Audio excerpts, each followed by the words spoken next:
सदियों से time travel ने हमारी कल्पना को जकड़ा हुआ है। कहानियां, किताबें, फिल्में, सब में यही देखते हैं। लेकिन क्या टाइम ट्रैवल सिर्फ कहानी है या ये हकीकत बन सकता है?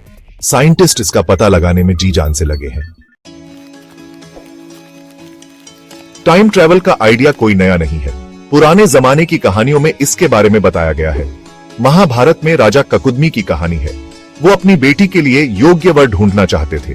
वे ब्रह्मा जी के लोक जाते हैं। वहां समय धीरे चलता है।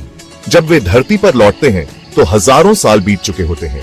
ये कहानी दिखाती है कि लोग बहुत पहले से टाइम ट्रैवल के बारे में सोच रहे हैं। 1895 में H.G. वेल्स ने एक कमाल का नॉवेल लिखा, दी टाइम मशीन। इस किताब ने पूरी दुनिया को सोचने पर मजबूर कर दिया। ये कहानी एक साइंटिस्ट की है जो टाइम मशीन बनाता है। वो फ्यूचर में जाता है और एक अजीब और बंटी हुई दुनिया देखता है। वेल्स की किताब ने टाइम ट्रैवल के आइडिया को फेमस बना दिया। इसने लोगों को इसकी संभावनाओं और नतीजों के बारे में सोचने पर मजबूर किया। आइंस्टाइन का कमाल समय और स्पेस का मेल। अल्बर्ट आइंस्टाइन बहुत ही जीनियस फिजिसिस्ट थे। उन्होंने समय और स्पेस के बारे में हमारी समझ बदल दी। आइंस्टाइन ने रिलेटिविटी का सिद्धांत दिया। उनका सिद्धांत कहता है कि समय स्थिर नहीं है, समय रिलेटिव है। ग्रेविटी और स्पीड का इस पर असर पड़ता है। आइंस्टाइन ने दिखाया कि समय को बढ़ाया और घटाया जा सकता है। इसे टाइम डायलेशन कहते हैं। उनके काम ने टाइम ट्रैवल की संभावना की नींव रखी।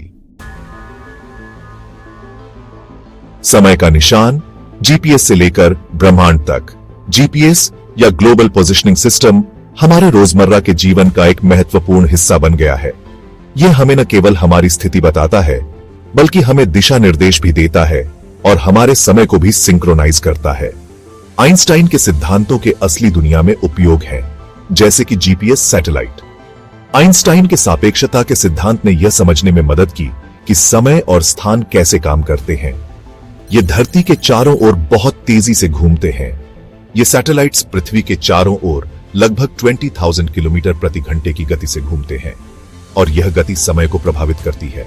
ये समय को हमसे थोड़ा अलग तरीके से अनुभव करते हैं। यह प्रभाव, जिसे समय विस्तार या टाइम डायलेशन कहा जाता है, आइंस्टाइन के सापेक्षता के सिद्धांत का एक महत्वपूर्ण हिस्सा है। इंजीनियर्स को इस समय के अंतर को एडजस्ट करना पड़ता है। अगर वे ऐसा नहीं करते तो जीपीएस सिस्टम में त्रुटियां आ सकती हैं, जिससे हमारी नेविगेशन और टाइमिंग प्रभावित हो सकती है। वरना जीपीएस सही नहीं चलेगा।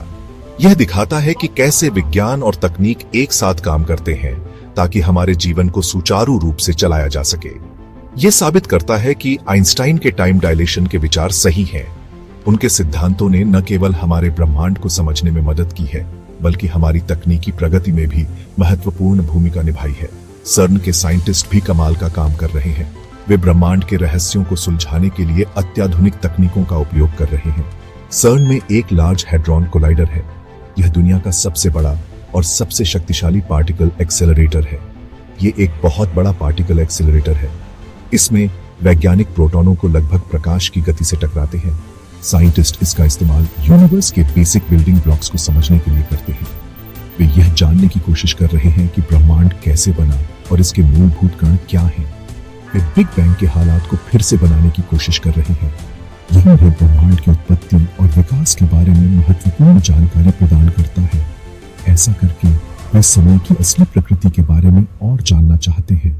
समय की यह गहरी समझ हमें न केवल ब्रह्मांड के रहस्यों को सुलझाने में मदद करेगी, बल्कि हमारी तकनीकी क्षमताओं को भी बढ़ाएगी। वर्महोल और आगे टाइम ट्रैवलर का सपना। वर्महोल काल्पनिक सुरंगें हैं जो स्पेस टाइम में अलग अलग बिंदुओं को जोड़ सकती हैं। ये सुरंगें अगर अस्तित्व में हो तो हमें समय और स्थान में यात्रा करने की अनुमति दे सकती है। ये स्पेस टाइम में अलग अलग बिंदुओं को जोड़ सकती है, जिससे हम ब्रह्मांड के किसी भी कोने में तुरंत पहुंच सकते हैं। एक पेपर को मोड़ने के बारे में सोचो। जब हम पेपर को मोड़ते हैं तो उसके दो बिंदु एक दूसरे के करीब आ जाते हैं। अब मोड़ के बीच से एक शॉर्टकट के बारे में सोचो। वो वर्महोल जैसा है। यह शॉर्टकट हमें समय और स्थान में यात्रा करने की अनुमति दे सकता है। अगर वर्महोल होते हैं तो वे टाइम ट्रैवल को मुमकिन बना सकते हैं। हम अतीत या भविष्य में यात्रा कर सकते हैं और शायद ब्रह्मांड के रहस्यों को सुलझा सकते हैं। हालांकि ये अभी भी काल्पनिक है। वैज्ञानिकों ने अभी तक कोई ठोस प्रमाण नहीं पाया है कि वर्महोल वास्तव में मौजूद है। हमें अभी तक कोई वर्महोल नहीं मिला है, लेकिन इसका मतलब यह नहीं है कि वे असंभव हैं। वर्महोल और समय में यात्रा करने के दूसरे तरीकों की खोज जारी है। वैज्ञानिक लगातार नए सिद्धांत और तकनीकें विकसित कर रहे हैं ताकि एक दिन हम समय और स्थान में यात्रा कर सकें। अनजानी दुनिया, टाइम ट्रैवल और भविष्य। समय यात्रा का विचार सदियों से मानवता को मोहित करता आया है। यह एक ऐसा विचार है जो विज्ञान कथा से लेकर वैज्ञानिक अनुसंधान तक हर जगह अपनी छाप छोड़ता है। टाइम ट्रैवल कई सवाल खड़े करता है। क्या हम वास्तव में समय में पीछे जा सकते हैं और अपने अतीत को बदल सकते हैं, या क्या हम भविष्य की झलक पा सकते हैं और अपने निर्णयों को सुधार सकते हैं? क्या होगा अगर हम पास्ट बदल सकें? इतिहास में हस्तक्षेप करने के परिणाम क्या होंगे? क्या हम अपने वर्तमान को बेहतर बना सकते हैं, या इससे और भी जटिलताएं उत्पन्न होंगी? क्या होगा अगर हम अपना खुद का फ्यूचर देख सकें? ये संभावनाएं रोमांचक हैं। भविष्य की घटनाओं को जानकर हम अपने जीवन को कैसे बदल सकते हैं? क्या हम अपने भाग्य को नियंत्रित कर सकते हैं? लेकिन ये खतरनाक भी हो सकती है। समय यात्रा के साथ कई जोखिम जुड़े हैं। क्या हम समय की धारा को बदलकर अनपेक्षित परिणामों का सामना करेंगे? क्या इससे हमारे अस्तित्व को खतरा हो सकता है? हमें टाइम ट्रैवल के नैतिकता के बारे में सोचने की जरूरत है। क्या यह सही होगा कि हम समय में हस्तक्षेप करें? क्या इससे नैतिक और सामाजिक समस्याएं उत्पन्न होंगी?